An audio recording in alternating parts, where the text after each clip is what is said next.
Хаумагат. Здравствуйте. Исянмасис. Салам. Ребята, а вы знаете, что ученые мира посчитали на нашей планете около 3000 языков? Если одно только приветственное слово сказать на разных языках, то это займет 1,5 часа времени. Ребят, а я вас на каких языках поприветствовала? На башкирском, на русском, на татарском, на чувашском языках. Мы живем в большой многонациональной республике и даже часто не подозреваем, насколько она богата различными народами. А ведь каждый народ уникален. У каждого народа есть своя богатая история, культура, традиции, обычаи, особенности национальной кухни и одежды. В этом году объявлена Всемирная фольклориада, на которой и Башкортостан тоже представит своих мастеров декоративно-прикладного творчества, музыкальные инструменты и, конечно же, национальные костюмы. А значит, настало время и для праздника. Ребята, а вы любите праздники? Да, праздники любят все. Праздники в Башкортостане очень яркие, интересные, необычные, богатые. Каждый народ богат своей народной мудростью, песнями, танцами. Так давайте сегодня устроим праздник и пригласим сюда представителей разных народов.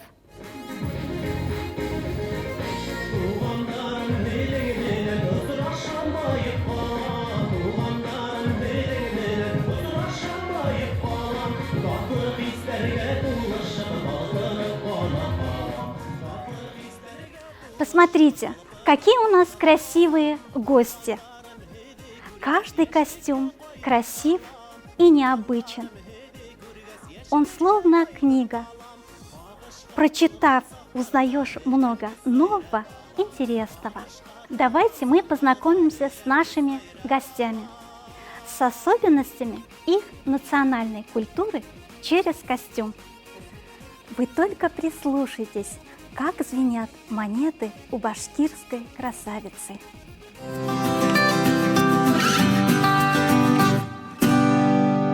Костюм, который я вам представлю, может поведать о богатой истории и культуре моих предков. Традиционно основными элементами костюма являются длинные платья, кульдек, нагрудная повязка, сельтер, широкие штаны, оштан, ичиги, ситек и головной убор кашмау. Мой головной убор кашмау. Головной убор замужней женщины. Он разукрашен монетками, перламутрами, кораллами и различными бусинками. На затылке, обратите внимание, широкая полоса, которая должна прикрывать косу. Кашмау относит к предметам, передаваемым по наследству, а именно по женской линии, которая оберегает и дает плодородие женщинам. Мое платье, разукрашенное разноцветными лентами, это моя защита. Оборки на моем платье говорят о том, что я мама 2 детей. Интересная деталь моего костюма – елянь, сшитая из черного бархата и украшена золотой тесьмой и монетами. Мой елянь, как и основные элементы костюма, это ручная работа, которая показывает мастерство наших предков. Гордостью моего костюма является нагрудная женская повязка сельтер, которая сшита монетами на мягкой основе. Узор и технология нашивки монет – это родовое наследие, которое передается из поколения в поколение, и я постараюсь передать. Дополняют костюм многочисленные звенящие украшения – серьги, кольца, браслеты. Недаром говорят, когда идет башкирочка, ее сначала слышно, а потом видно.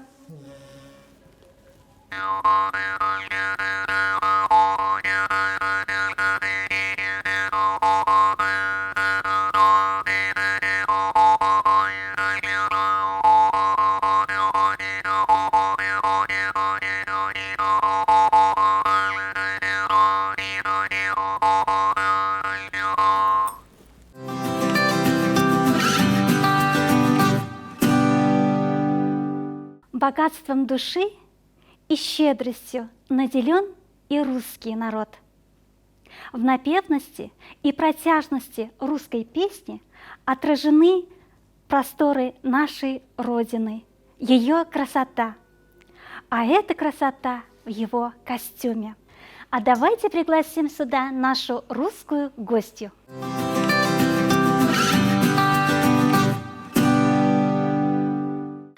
Когда говорят о национальном русском народном костюме, большинство людей представляют женщину в рубахе, сарафане и кокошнике.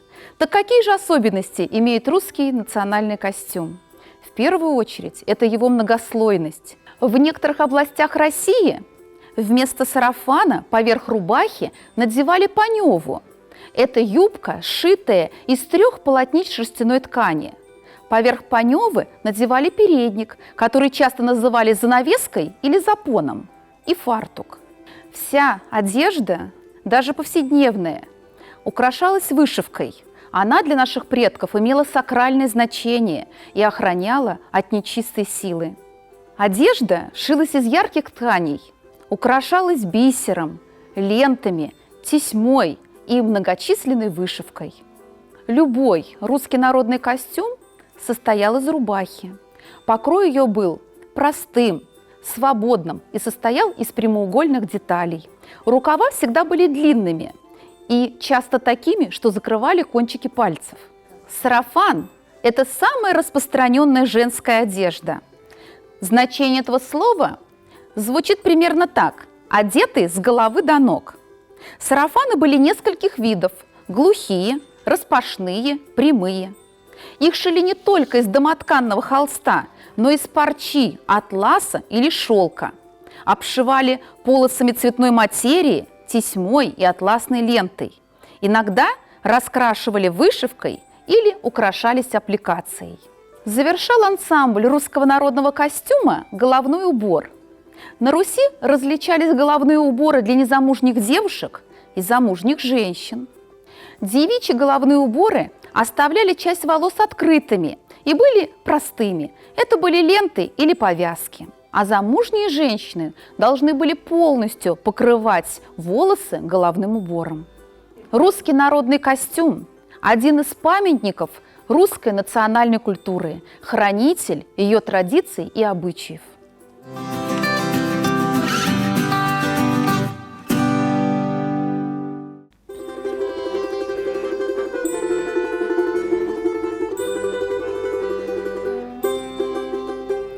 В низенькой светелке огонек горит, молодая пряха у окна сидит.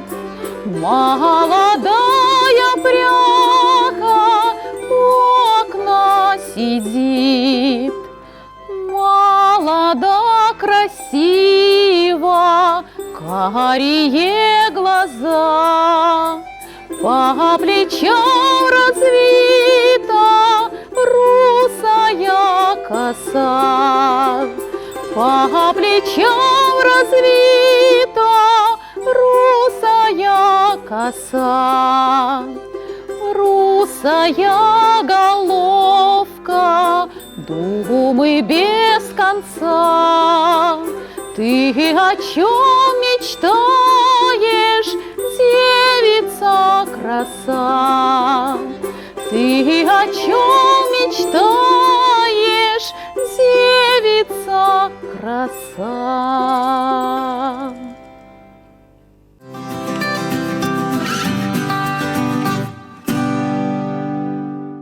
Ялгыз агачны жил сындыра. Одинокое дерево ветер сломает. Дружен, весел и трудолюбив татарский народ. Его дружелюбие отражается и в национальном костюме. А какой же у нас татарский национальный костюм?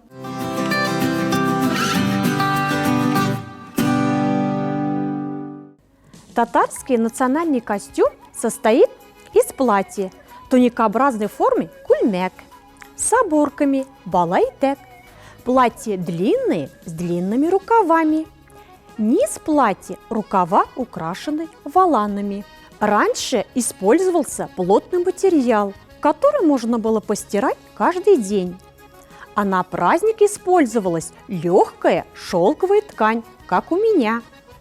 Розовый цвет наряда означал, что девушка еще не замужем, но уже засватана. В комплект также входит камзол золотистого цвета. Он считается летней домашней одеждой. Камзолы бывают разные. Длинные до колен, короткие, как у меня. Золотой цвет у татар считается символом духовности и физической чистоты. Главным элементом костюма является бархатный головной убор калфак с белым платком.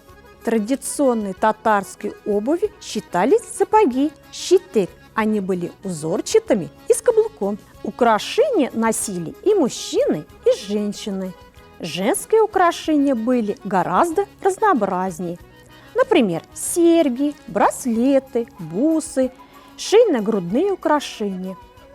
Шейно-грудные украшения имели не только декоративную функцию, а также были практичным элементом одежды.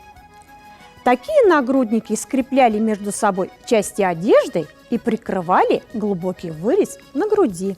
Национальный костюм – это прекрасное наследие, которым гордится татарский народ.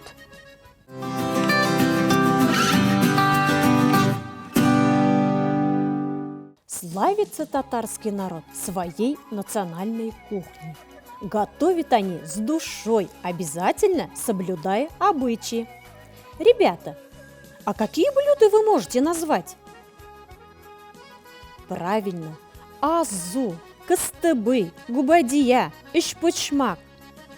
И, конечно, визитная карточка татарского народа – сладкий ароматный чак-чак.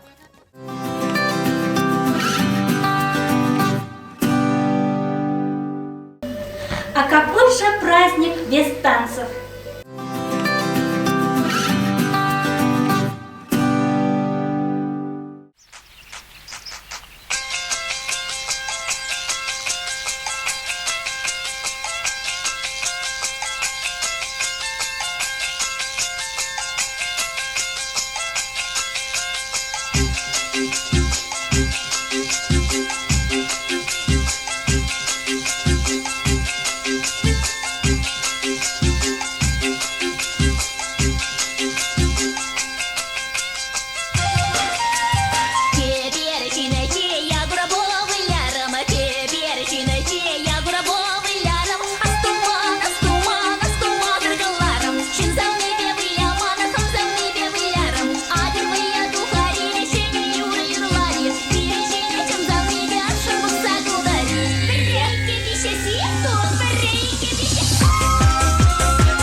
Я приветствую вас своим танцем и национальным чувашским костюмом. А знаете ли вы, что в старинном чувашском костюме нет ни одной незначительной, ненужной детали? Каждая из них имеет свой смысл. По древним представлениям чувашей земная сфера состоит из 7 сфер, 3 из которых находятся над землей, 4 – это сама земля, и 3 находятся внизу под землей. К первой сфере Вселенной в фигуре человека относили голову, которая отождествлялась с небесным миром. Из такого понятия возникла налобная повязка – масмак. Второй сферой являлись плечи. С ними соотносились наплечные украшения – хултармач, хулси и орнаменты нашивки. Третья сфера модели мира помещалась между небом и землей. Это нагрудная часть. На женской рубахе ее место занимали медальоны – кеске и сунтах, смысловое значение которых связано с солнцем. Четвертая сфера, надземная часть, разделяла модель Вселенной на равное число частей по вертикали в фигуре человека и в костюме. Это пояс. Подземный мир в фигуре человека понимается как нижняя половина туловища, бедра, колени, ноги, которые соответствуют свисающие с пояса украшения – сара, еркач. Основу женской одежды составляла белая рубаха, которая шилась из одного большого полотнища, которое складывалось пополам в плечах. Для шеи делали вырез, по бокам вставляли клинья, рукава вшивали под прямым углом. Высота платья составляла 115-120 сантиметров. Оно орнаментировалось вышитыми по обеим сторонам груди узорами, по рукавам, по подолу и вдоль поперечных швов. Украшено платье вышивкой, контур узоров выполнялся черными нитками, преобладал красный цвет. Также использовались зеленый, желтый и темно-синий цвет.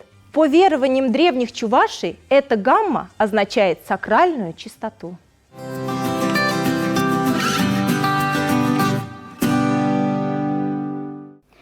Какой веселый праздник у нас получился!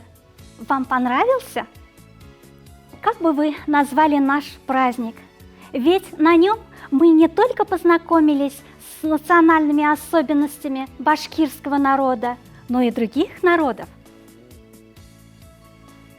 Я предлагаю назвать наш праздник «Башкортостан. Колыбель дружбы». Национальная одежда – это своеобразная книга. Научившись, можно узнать историю, культуру, обычаи своего народа. На этом завершается наше занятие. Я думаю, что вы станете настоящими патриотами своей Родины, знатоками и ценителями национальной культуры. Башкортостан, алтын бишиккәем, ғазиздәрдән ғазиз илгенәм, һиндә туып, һиндә үскәнемә, ғорурланам, сикһеҙ һөйөнәм. До свидания. Һау булығыҙ. Киләһе осрашҡандарға тиклем. До новых встреч.